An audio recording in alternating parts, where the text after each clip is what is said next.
and welcome to the DTC Sports High School Football Kickoff. I'm the coach, Chris Vance, and today we're at DeKalb County High School with head coach Steve Trapp. Coach Trapp, how's camp going?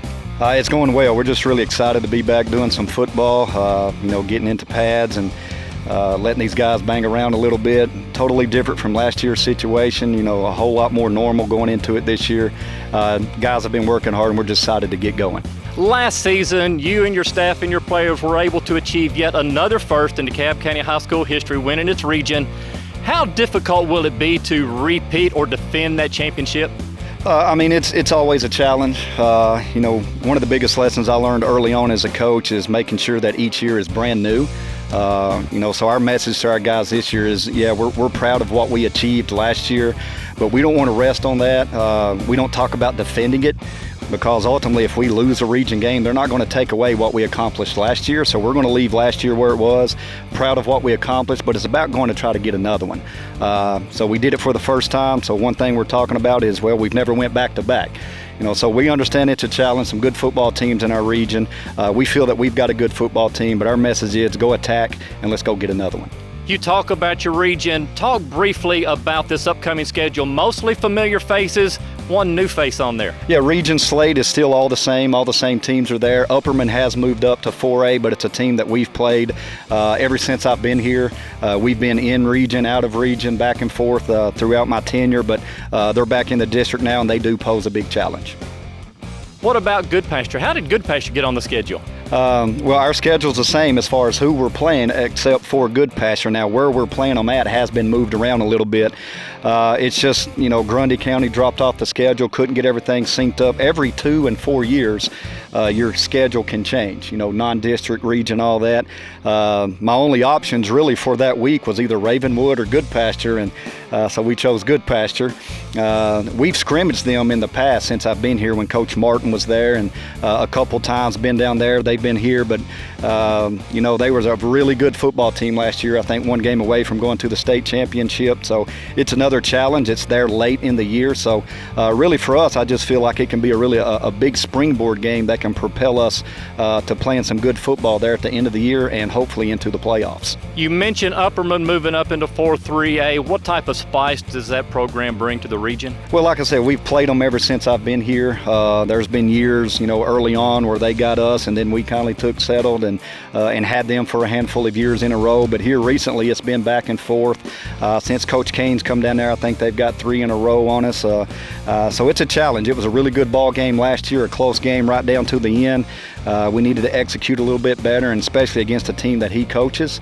They're always disciplined. They always play hard. So, a lot of people have them at the front of this region. I think they've won the region they've been in the last 3 or 4 years. So, Macon County's at the top. A lot of teams are picking them. Cumberland County, we didn't get to play them last year, but we've seen them in 7-on-7 this year, and they're looking really good. Livingston lost a lot of guys, but we understand what kind of game that always is.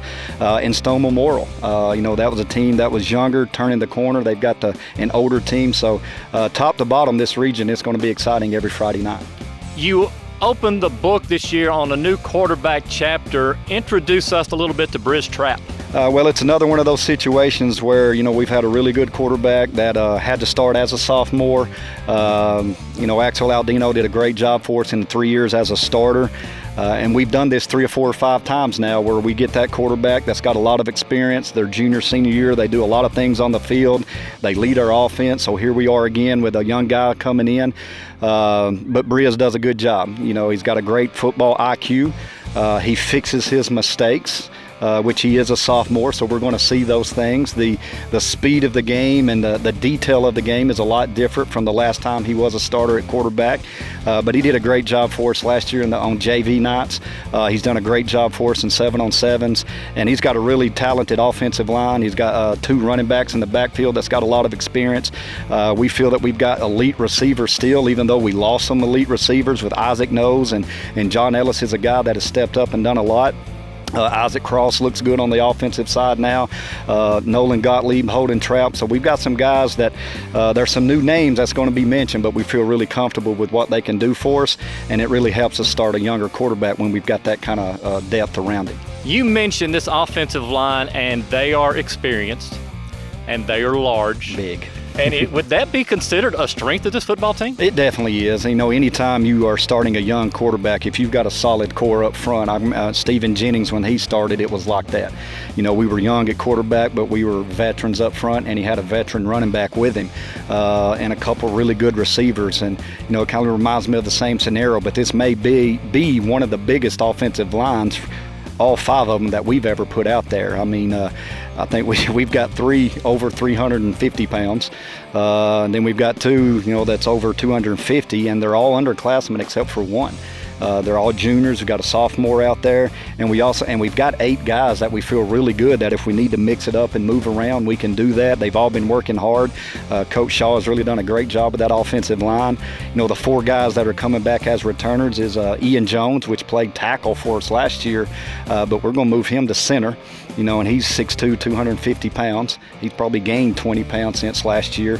Diego Coronado's our left guard. This will be his 3rd year starting. He's right at 6 foot, 380, but he moves very well for a high school kid that's that big. Our other returning starter at right guard is Brian Portillo. This is his 3rd year, and he's a junior.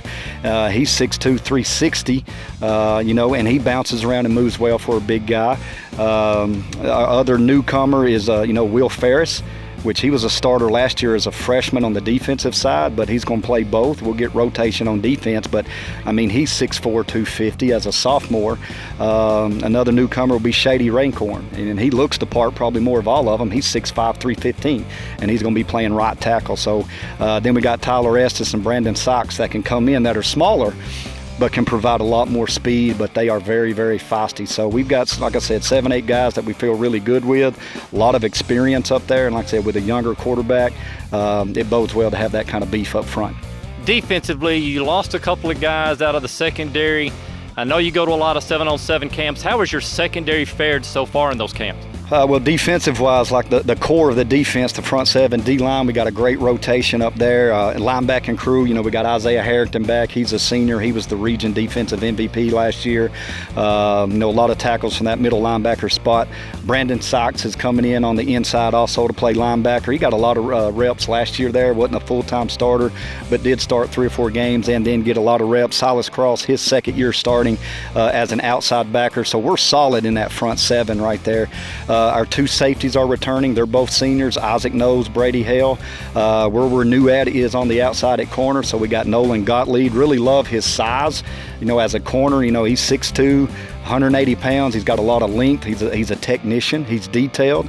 Then our other corner is John Ellis. He's just an athlete. We really feel that he's going to really break out. It'll be a little bit different. Last year we had lockdowns, with Desmond Noakes out there. So a little bit different scheme. That's not their forte, but they've really worked hard. We like how they run to the ball, and we feel really good about our defense. For this team to be successful as you maneuver through your schedule, what are some things DeKalb County is going to have to do? Well, the last 2 years we've started off, I think, 1-3. Now we've ended the season on a very high note and done some things that we've never done before. But we do have a handful of new guys that are getting the opportunity to play.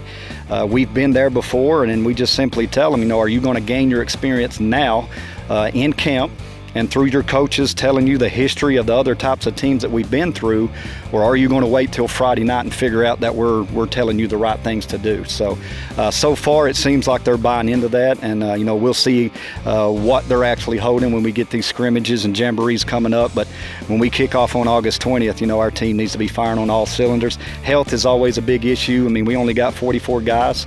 We only got 9 seniors. All 9 of those guys are going to have a chance to produce for us. So a smaller squad, but we've got a lot of guys that can play football for us. So again, staying healthy, staying hungry, one play at a time, focus on the next one, no matter how good or bad the previous one was. Just buy into what Tiger Pride is and what it has been, and go make your mark on this football program. Coach Rathbone, Coach Shaw, Coach Trapp. Finally, a little bit of consistency on your coaching staff. Yeah, definitely. And, Luke Green, who helped us last year, but he's been hired in, so this is his 2nd year. We also got a new coach hired in, Coach Stallings. Coach Cagle, he's now the assistant principal here. So this is my 17th year, and there's only been 1 or 2 where we didn't have a new face come in, and that's just, what we've always had to deal with. But These guys are close. I mean, I described them last year as a band of brothers. I mean, we pick on each other like brothers, but we lift each other up like brothers, like family. There's a lot of knowledge in that room, and what the younger guys don't know, they're asking and they're getting after it. And as a head coach, I'm just grateful for what these guys do. I mean, the weight room, we turn it over to Coach Shaw. He's got a great plan. Our guys look good. Our speed and agility and conditioning, Coach Rathbone takes care of that through the winter. And, like I said, our guys are fast and they're big, and I attribute a lot of that to them. Scheme-wise, I tell my guys, hey, you're the head coach of your position. And they do a tremendous job of that. So I really appreciate all the time and effort and the sacrifices that they make for DeKalb County football, and all these parents ought to be grateful for them as well. Off the cuff just a little bit, one or two players that really bring an interesting story to this football team. I think of Isaiah Harrington a lot. Last year moving in here late, becoming a defensive starter, being a solid guy, middle linebacker, a lot of tackles, becoming the region MVP on defense.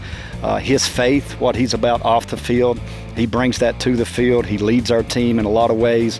You never have to question his work. And like I said, this is a guy that come in here. He's not from DeKalb County, but his family. He's just a really special guy. And we've got a lot of guys like that, so just as far as their character and how they work and how they carry themselves.